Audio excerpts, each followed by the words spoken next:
Welcome back! We're making meatloaf. I've been asked a lot for this recipe. Now I'm going to show you how to do it. Okay. We got about a pound of meat here. The potatoes are aside. Okay, so for about that much, I do 2 to 3 eggs today. I am deciding on 3 eggs.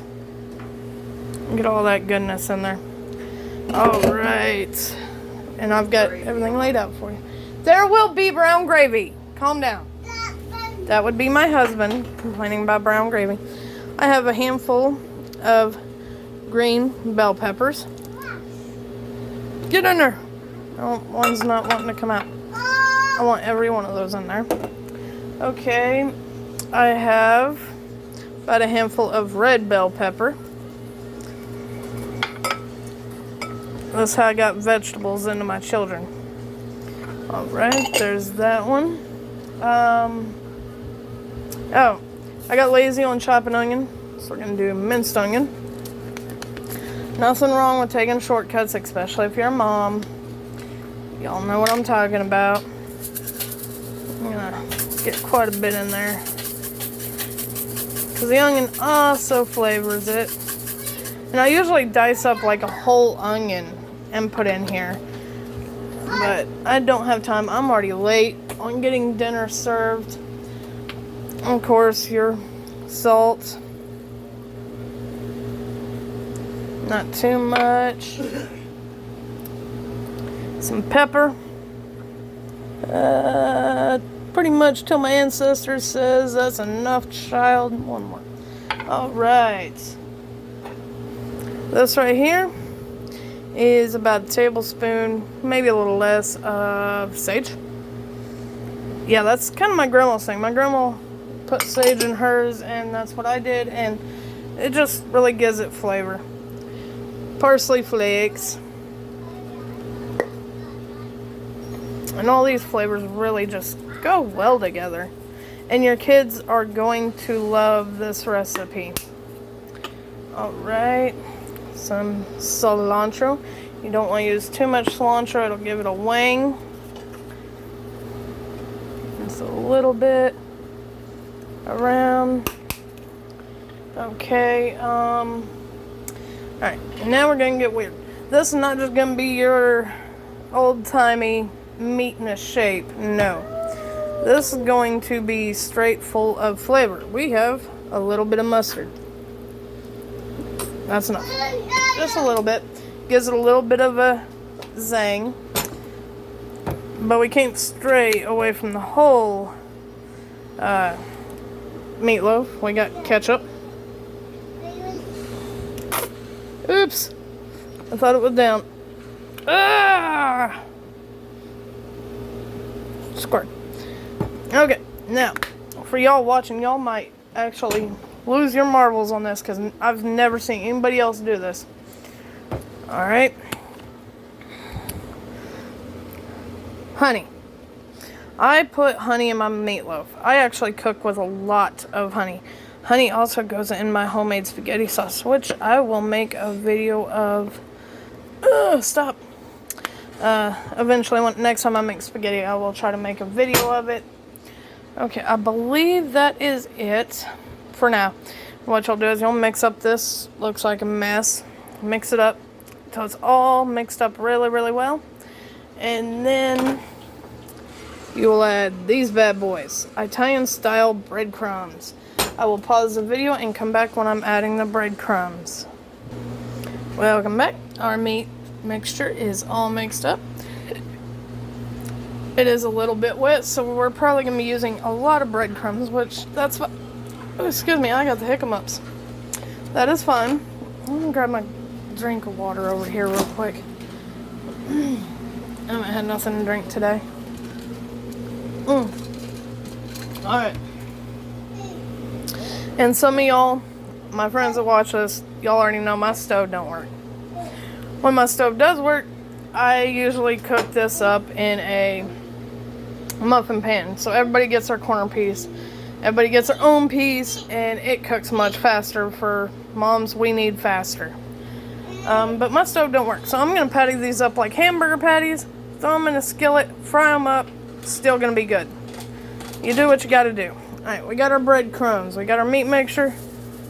Let's sprinkle quite a bit in there, because my mixture is actually pretty wet. Alright, let me see if I cannot do this while I'm holding the camera. I did just wash my hands again for like the 18th time, but it is easier to just get your hands up in there, mix it up, mix, till you get a dryish. Actually, you want it pretty dry, because you want, as it cooks, the meat is going to release its fat, and you're going to need all these breadcrumbs to soak up that fat. Otherwise, you're going to end up with a really greasy meatloaf, which is yucky. Nobody wants greasy meatloaf. If you don't have breadcrumbs, of course, you can still use crackers. I've seen people use oatmeal. Cornflakes actually was a really good substitute. I've had to do it. I did actually a mixture of oatmeal and cornflakes, because for some reason my breadcrumbs decided they were no longer going to play along. Alright, get down in there. Get down in there. Alright, it's still wetter than I want it to be, so let me set you down real quick. I'll just set you in my dish strainer. Add a little bit more breadcrumbs. That should do it. Let me pick you back up here. I am playing one-handed here. That was about half cup to a cup of breadcrumbs, because I want this to be pretty dry to soak up that grease. Actually, I didn't even have to worry about that because I'm doing it in a skillet, but that's okay. It'll all work out in the end. And we are gonna have mashed potatoes. I love homemade mashed potatoes, but my son likes those, so we'll just go with instant. Makes it easier on Mama anyways. I don't care for them, but doesn't matter what I like. Whatever that boy likes, whatever he'll eat, I'll make it for him. Make sure we get all these breadcrumbs down in here. That's about good. It's like a sticky, but it's just a little bit sticky, so that's about the consistency that I want. Right? And I will stop filming for now, and I will show you, I will start filming when they are in the pan cooking, and I have my sides going, because I want them all done at once.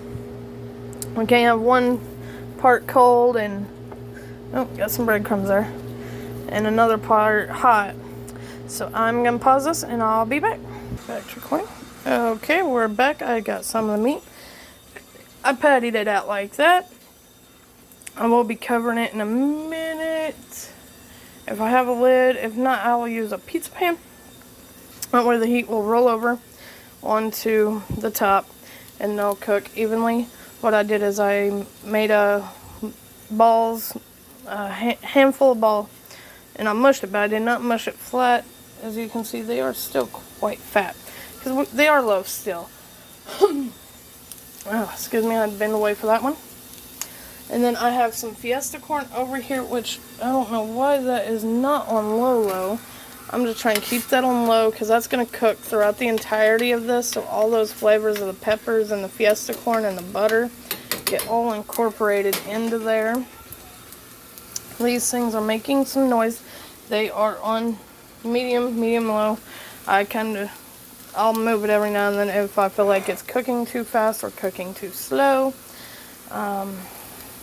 Wish y'all could smell this like smell-o-vision. It smells so good.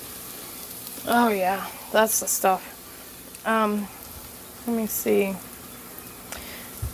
Do not be afraid to experiment with your cooking. It is an artwork, and there is no right way. Since this is my recipe, I could call it something else, but I'm just going to call it my meatloaf.